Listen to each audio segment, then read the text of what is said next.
વડોદરા મહાનગરપાલિકાના ward number 19ના અધિકારીઓ દ્વારા વિસ્તારના લારી ગલ્લાના પાસે વહીવટી ચાર્જના નામે 3000થી વધુ રૂપિયાની ઉઘરાણી કરતા આજે મોરચો પાલિકાની વડી કચેરી ખાતે પહોંચ્યો હતો, જ્યાં પાલિકાની ખુલ્લેઆમ ઉઘરાણી સામે લારી ધારકોએ વિરોધ નોંધાવ્યો હતો।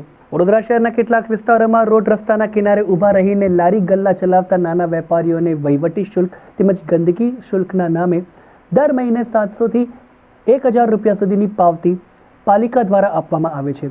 આ પાવતી પેટે ભેગો કરાતો દંડ પાલિકા પોતાની તિજોરીમાં મૂકે છે અને અંતે તો આ લારી ધારકોને ગેરકાયદેસર વેપાર કરવા માટે કેટલીકવાર દબાણ શાખાની લારીઓ પણ ઉઠાવી જતા હોય છે। લારી ધારકો દ્વારા પાલિકાની વોર્ડ કચેરીમાં વહીવટી શુલ્કના નામે 700થી 1000 રૂપિયા ભર્યા બાદ પણ હવે પાલિકાના અધિકારીઓ દ્વારા એક લારી દીઠ 3100ની પઠાણી ઉઘરાણી શરૂ કરતા આજે તરસાલી અને મકરપુરા વિસ્તારના વહીવટી વોર્ડ નંબર 19ના લારી ધારકો પાલિકાની કચેરીએ આવી પહોંચ્યા હતા, જ્યાં તેઓએ પાલિકાના વોર્ડ અધિકારીઓ દ્વારા થતી ખુલ્લેઆમ ઉઘરાણી સામે વિરોધ વ્યક્ત કર્યો હતો। એક તરફ પ્રધાનમંત્રી સ્વનિધિ યોજના હેઠળ નાના વેપારીઓને પગભર કરવા માટે ઓછા વ્યાજની લોન પાલિકા દ્વારા જ આપવામાં આવે છે, ત્યારે બીજી તરફ વહીવટી ચાર્જના નામે આવા નાના લારી ધારકો પાસેથી મન ફાવે તેવી રકમ પાલિકાના વોર્ડ કર્મચારીઓ ઉઘરાણી કરી લે છે, જેના કારણે આખો દિવસ મહેનત મજૂરી કર્યા બાદ પેટીઓ રડતા લારી ધારકોને ભારે નુકસાન થાય છે।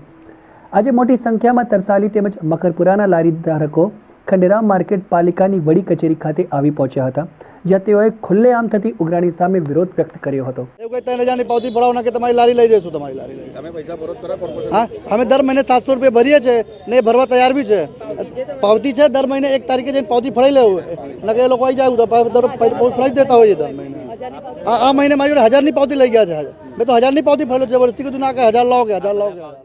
હવે અમારી સમસ્યા એ છે કે સાહેબ અમારા લોકોને શું છે કે પહેલાં 700 રૂપિયા ભરાવતા હતા કોર્પોરેશનવાળા, હવે ભરાવે છે અમને 3100 રૂપિયા કે 3100 રૂપિયા તમે ભરો કે। અગર એ લોકો નહોતા લેવા આવતા તો બી અમે ભરવા જતા હતા 700 રૂપિયા, પણ હવે 3100 રૂપિયા લેવા આવે છે લોકો। અમે નથી ભરતા તો અમને દામ ધમકી આપે છે કે અમે ઉઠાઈ જઈશું લારી, એવું કહે છે। હવે અમે એ કહીએ છીએ કે આટલો તો ઘરનો વેરો નથી આવતો 3100 રૂપિયા મહિને વર્ષે, તો તમે કેમ માંગો છો આટલા? અમે કોઈ સુવિધા નથી, કશું નથી, પછી કેમ માંગો છો અમારી જોડે? બસ, અને અમે આ ગરીબ માણસો છે, બધા ધંધાવાળા છે, કોઈ ચાની લારીવાળા છે, અને મેં વિધવા બેન છું, બરાબર છે, છોકરા પાલવીશ કઈથી?